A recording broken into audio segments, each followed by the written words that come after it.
హైదరాబాద్ మహానగరంలో జీహెచ్ఎంసీ విద్యుత్ శాఖ నిర్లక్ష్యం 4 రోజుల వ్యవధిలో నలుగురిని బలి తీసుకుంది. భారీ వర్షాల కారణంగా చెట్లు విరిగిపడి విద్యుత్ తీగలు తెగిపడడంతో పాత బస్తీలో 2 యువకులు, సికింద్రాబాద్ అల్వాల్లో తండ్రి కుమార్తెలు మృతి చెందారు.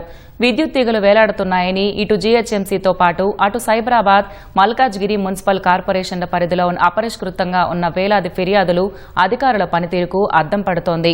ప్రాణాలు కోల్పోయిన కుటుంబాలకు సమాధానం చెప్పలేక మొక్కుబడిగా చెట్ల కొమ్మలు, విద్యుత్ వైర్లు తొలగిస్తూ అధికార యంత్రాంగం చేతులు దులుపుకుంటోంది.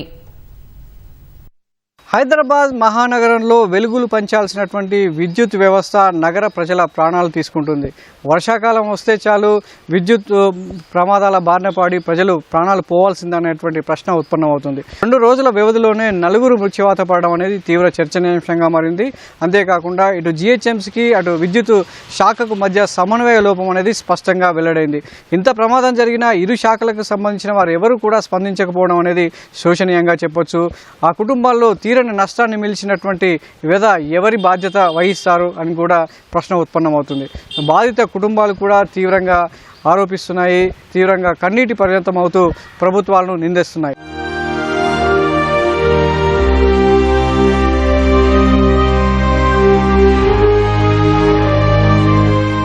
ఇటు పాత బస్తీలో కావచ్చు, ఇటు అల్వాల్లో జరిగినటువంటి 2 ఘటనలు చూసినట్లయితే కేవలం ఇటు జీహెచ్ఎంసీ కావచ్చు, విద్యుత్ శాఖ నిర్లక్ష్యం కారణంగానే ఈ 2 ఘటనలు జరిగినట్లుగా స్పష్టమవుతుంది.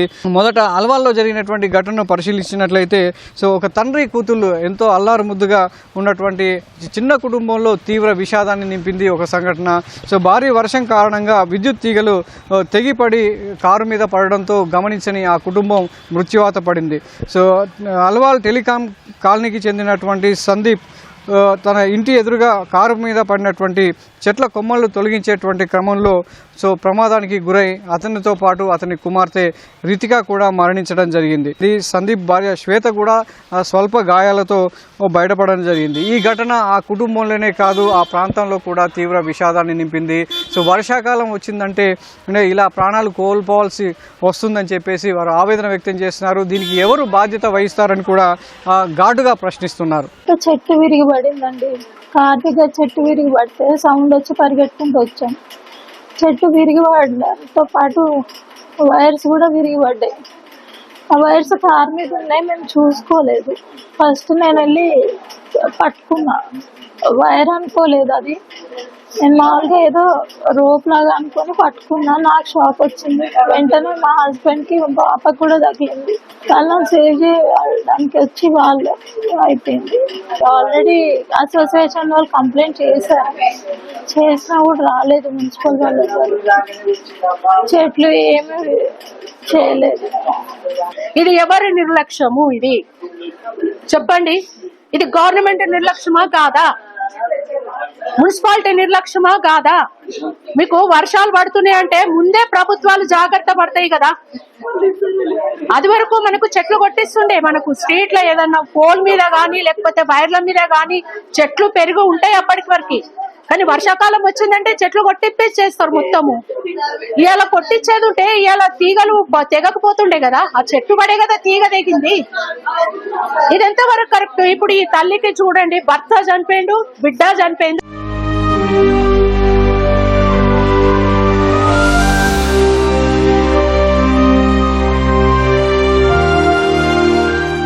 ఇక జూన్ 9న పాత బస్తీలో జరిగినటువంటి ఘటన కూడా గమనించినట్లయితే పాత బస్తీకి సంబంధించి బండ్లగూడలోని రాయల్సీ హోటల్లో ఛాయ్ తాగేందుకు ఆటోలో వచ్చినటువంటి 2 యువకులు మహమ్మద్ జాఫర్, మహమ్మద్ అప్రోజ్ ఆటో నుంచి కాలు రోడ్డు మీద పెట్టగానే విద్యుత్ ఘాతంతో చనిపోవడం జరిగింది. ఇంజనీర్ల నిర్లక్ష్యంతో ఈ 2 కుటుంబాల్లో చీకట్లు అలుముకున్నాయనే చెప్పొచ్చు. దీనికి సంబంధించి కేవలం ఇది ప్రకృతి విపత్తుగానే భావిస్తున్నటువంటి యంత్రాంగం దీనికి బాధ్యులైన వారిపై చర్యలు తీసుకోవడంలో ఇంకా నిర్లక్ష్యం వహిస్తూనే ఉన్నారు. అయితే దీనికి సంబంధించి బండ్లగూడ రాయల్సీ హోటల్ వద్ద విద్యుత్ స్తంభం, అదేవిధంగా 11 kV స్తంభం పక్కనే ఉన్నాయి.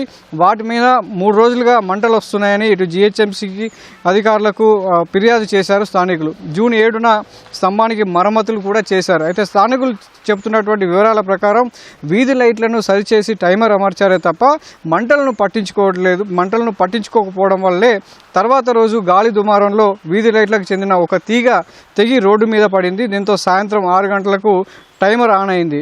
దానివల్ల వర్షం వల్ల పడిన చోట పవర్ ఆన్ అయ్యి అక్కడికక్కడ 2 యువకులు విద్యుత్ ఘాతానికి తగిలి విలువలాడుతూ చనిపోయారని చెప్పి స్థానికులు వాపోతున్నారు. మీరు ప్రజలని పట్టించుకోరా? ప్రజల బాగోగులు పట్టించుకోరా మీరు? కానీ ఇవాళ నష్టపోయింది ఎవరు? ఇలా పాత బస్తీలో కూడా 2 చనిపోయినట్టు రాత్రి.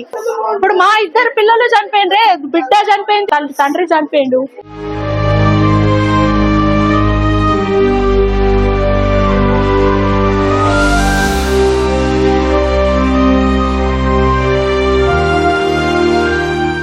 సో ఇలా నగర వ్యాప్తంగా ఇలా ఎన్నో చోట్ల వరుస ప్రమాదాలు జరుగుతున్నప్పటికీ అధికార యంత్రాంగం పట్టనట్లుగానే ఉంటుంది. ఇందుకు ఉదాహరణే 3 కార్పొరేషన్ల పరిధిలో 1000కు పైగా ఫిర్యాదులను అధికార యంత్రాంగం పట్టించుకోవడం లేదంటే ఎంత నిర్లక్ష్యంగా వ్యవహరిస్తున్నారో అర్థం చేసుకోవచ్చు.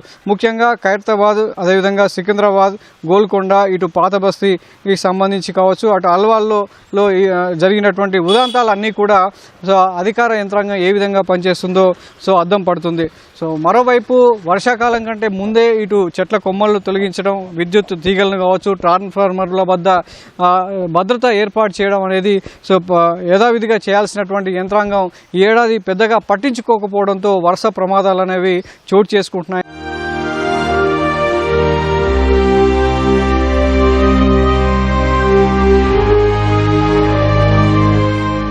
ఇలా అధికారుల నిర్లక్ష్యమా, ప్రకృతి విపత్త, ఏది సరైన సమాధానం అంటే చెప్పలేని పరిస్థితిలో ఉంది ప్రస్తుత యంత్రాంగం. మరి చనిపోయిన వారికి ఎవరు బాధ్యత వహిస్తారు? ఆ కుటుంబాల్లో మిగిల్చినటువంటి శోకాన్ని ఎవరు తీరుస్తారని చెప్పి నగరవాసులు ప్రశ్నిస్తున్నారు. మరి ఇప్పటికైనా అధికార యంత్రాంగం మేల్కొని ఎక్కడెక్కడ ప్రమాదం పొంచి ఉంది, విద్యుత్ తీగల వల్ల కావచ్చు, ట్రాన్స్ఫార్మర్ల వద్ద ఎక్కడ ప్రమాదం పొంచి ఉందని గుర్తించి ముందే అప్రమత్తం చేసి సరైన చర్యలు తీసుకుంటే ఇలా అమాయకులు బలి కావాల్సిన అవసరం ఉండదని నగరవాసులు అభిప్రాయపడుతున్నారు. మరి ఇప్పటికైనా అధికార యంత్రాంగం మేల్కొని తక్షణమే తగిన చర్యలు తీసుకుంటే ఈ వర్షాకాలంలో మరింత మంది ప్రాణాలు కోల్పోకుండా ఉంటారు. కెమెరామెన్ రమణ మహేష్తో సతీష్, ఈటీవీ న్యూస్, హైదరాబాద్.